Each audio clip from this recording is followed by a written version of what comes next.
Russia say these were targeted strikes on manufacturers making arms for Ukraine.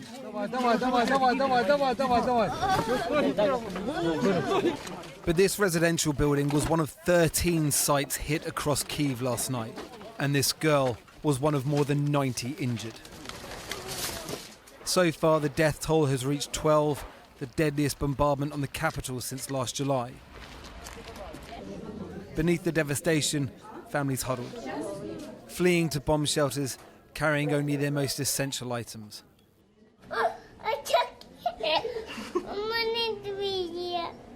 Two kittens in this case.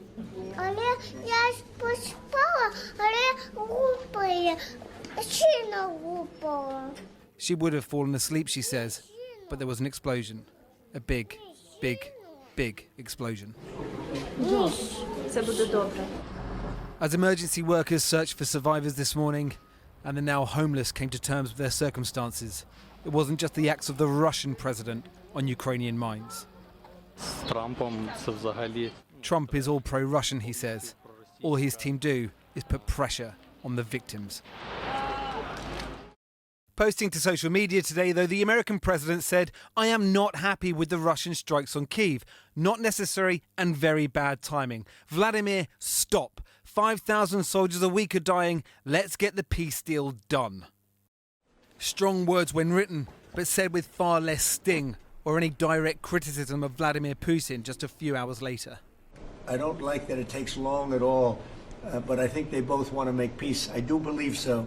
There's a lot of hatred there. There's a lot of very bad blood, a lot of distrust. But I think I hope we're going to get there, for the sake of a lot of young people that are dying. Mr. President, do you have a deadline for when the party? I have my own deadline. The fear for many: does that deadline coincide with his 100 days in office next week? And who does the deal-maker-in-chief give the worst end of the bargain to? This is what Ukraine looked like before 2014. Then Russia invaded, annexing Crimea, and today this is the vast area of Ukrainian land now occupied by Russia, land which President Trump reportedly believes they should simply say goodbye to.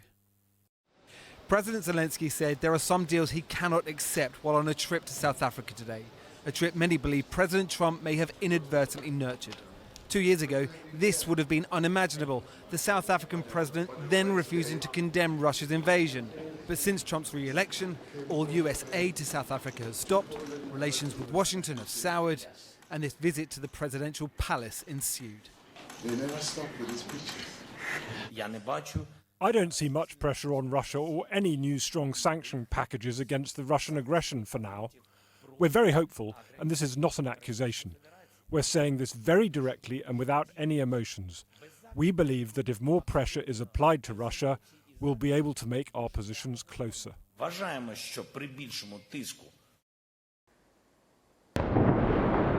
Last night's bombardment involved a vast array of munitions, including 11 ballistic missiles. Missiles which the US currently provides some defence against with Patriot interceptors. But that help could turn off in an instant if one man chooses so. If President Trump turns around tomorrow and says, that's it, no more Patriot missiles, what does that mean for Ukraine? So Patriot missiles do play a very important niche role within the Ukrainian air defense network. When the Russians do use their ballistic missiles, they usually use it for something they deem critical, whether that's a military target or a civilian node, for example, main power stations, which they think will cause systemic failure. And the inability to defend against ballistic missiles when they're used implies a degraded ability to defend against those targets which the Russians have deemed especially valuable. Are there any European alternatives to Patriots? Well, Germany and others are Patriot missile users, and so they might have some from their stocks that they could provide. In due course, it's possible they could produce Patriot interceptors under license, although there'd be a question of whether the US would be happy for them to essentially pass on future stockpiles. So the broad message is that the US has an effective ability to control the future supply of the most sophisticated set of air defense missiles. All actors in this drama say they want peace, but peace at what price? And should the US walk away with their weapons, how much more damage could be done? How much more can the people here take? Well, I'm joined now from Kyiv by Yuriy Sak, an advisor to Ukraine's Ministry of Strategic Industries, formerly at the Ukrainian Ministry of Defense. Yuriy Sak, good to have you back on the program. Just let's start with what President Trump posted when he says, "Stop Vladimir." Do you take that kind of thing seriously? Good evening. We'll have to see whether the leader of Kremlin listens to the advice of the American president. But of course, we have learned by now that the only thing that Putin takes seriously is force. This is why our president said it very clearly again yesterday, that, it is about time we see how peace through force formula is implemented by the White House. And we know that they have that leverage. We are still hopeful that seeing the deadlock in these negotiations, which is demonstrated by Russian incessant attacks, we hope that the White House will use their leverage to force Russia into agreeing to, first of all, an unconditional ceasefire, which hopefully will pave the way later for a more enduring and stable peace. But they're not using the leverage so far, and judging by their language, they're much friendlier with Moscow than they are with Kyiv. He calls Vladimir Putin Vladimir. Your president is either called Zelensky or a loser who's got no cards in his hands. I mean, the insults are stacking up against your man, not against the Kremlin's man. And I just wonder, at what stage do you just have to acknowledge the fact that this administration is not on your side, and if anything, it's on the other side? Well, we've seen even in this report a few minutes ago that Ukraine continues to rely on the US as our strategic partner in many critical respects, in particular when it comes to our air defense capabilities. So for as long as the US, sometimes probably we just need to pay less attention to what the White House is actually saying and to just hope that their actions will be. Well, on that front, Yuri, are they still sending you Patriot missiles, or are you just depleting the existing stocks that you got from the last administration? At the moment, and before and always, we never reveal actually, how much air defenses we still have, because that's information that can be used against us by our enemy. But what we have said, and what our president made it very clear, is that, we as a country need 10 more Patriot systems to ensure, because last night the attack was not just on Kyiv. Yes, Kyiv suffered badly. 12 people, 12 innocent civilians were killed in a civilian house. But at the same time, other Ukrainian cities have been target of that attack as well. So we need 10 more systems. We are happy to even pay them, for them. And we hope that the White House will come around this idea. What about this minerals deal, this famous minerals deal that's supposed to be signed on Saturday? I've not heard a peep about it in recent days. Is that deal off the table again? And when I remember looking at the last draft of that deal, it was outrageous. It was basically extortion against Ukraine with no guarantees of security from the Americans. What's happened to that deal, and are you going to sign it? Well, a few days before Easter, we have signed a memorandum of intentions, which sort of opens doors for signing the proper agreement. And, the agreement which we hope we will sign now is much more equal. It's much more based on the principles of partnership. Right. And it reflects better the just allocation of resources and profits in the future. Okay. Yuriy Sak, we're going to leave it there. Thank you very much indeed. Well, joining me now from Düsseldorf in Germany is Marie-Agnes Strack-Zimmermann, who's chair of the European Parliament's Committee on Security and Defence. Marie-Agnes, good to speak to you. You heard good evening. The official from the Ukrainian Ministry of Strategic Industries there. They're still holding out hope that Trump will come good for them eventually. Do you think that's a vainglorious hope? No, what shall they do? Yes, of course they hope, because everybody knows Trump, that maybe he will become angry when he realized that he said stop, Vladimir, and Vladimir doesn't stop because Vladimir is not interested in peace.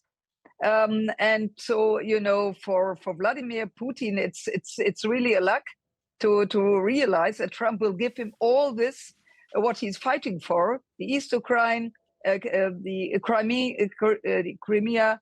So, you know, hopeful, but I'm not sure. I'm not sure because Trump wants to make a deal. He's looking for a deal to earn money with minerals.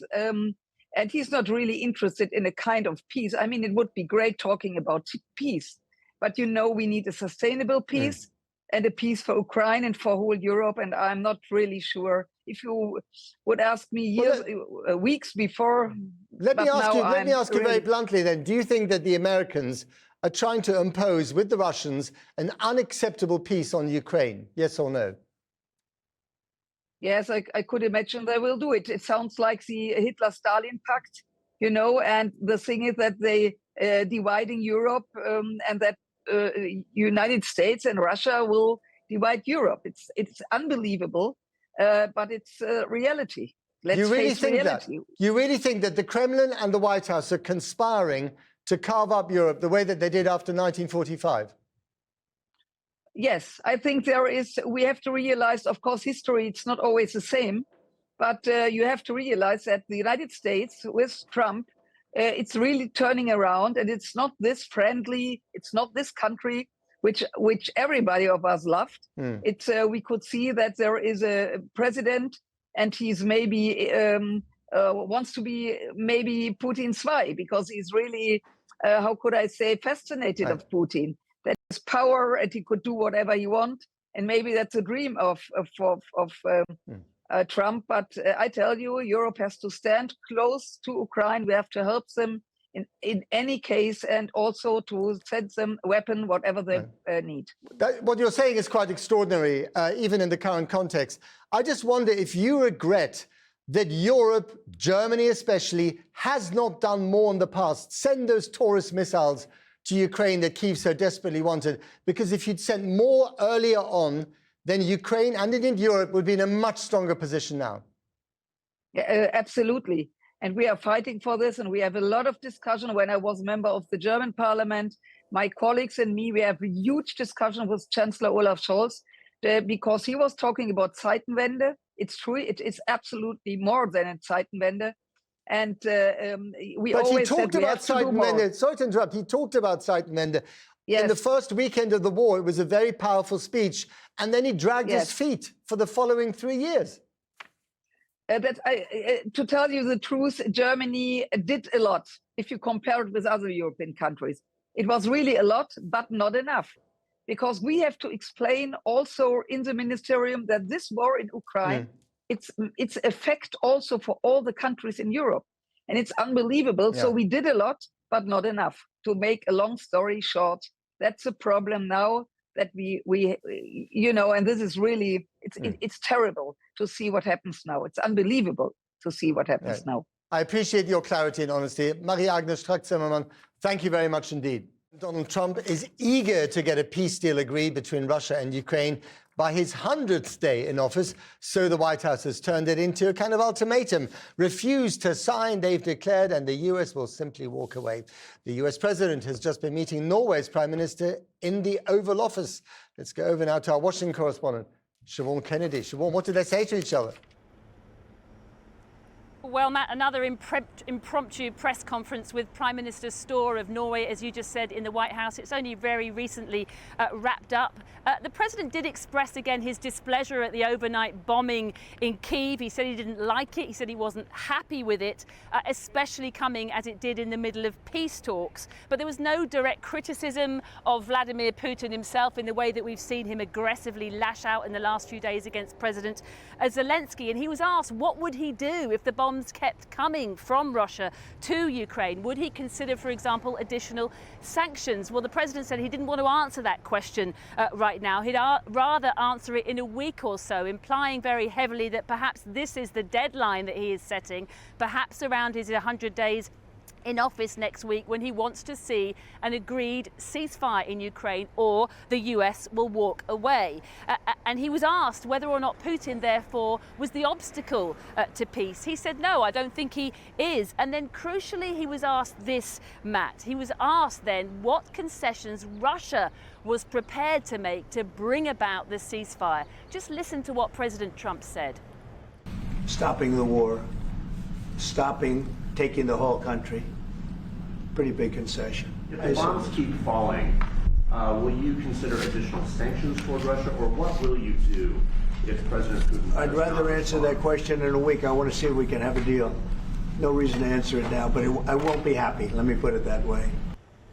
Well, throughout, the president continued to express this confidence that a deal can be done. He said that both sides want peace. He said that he was putting pressure on Russia and Ukraine to bring about that peace. But as you heard just there, that doesn't seem to include any concessions whatsoever from Russia to bring about the ceasefire, other than the fact that Putin has agreed not to continue to try and take the whole of Ukraine. That's the concession, and that is not one we are sure that President Zelenskyy or Ukraine will see as any consolation.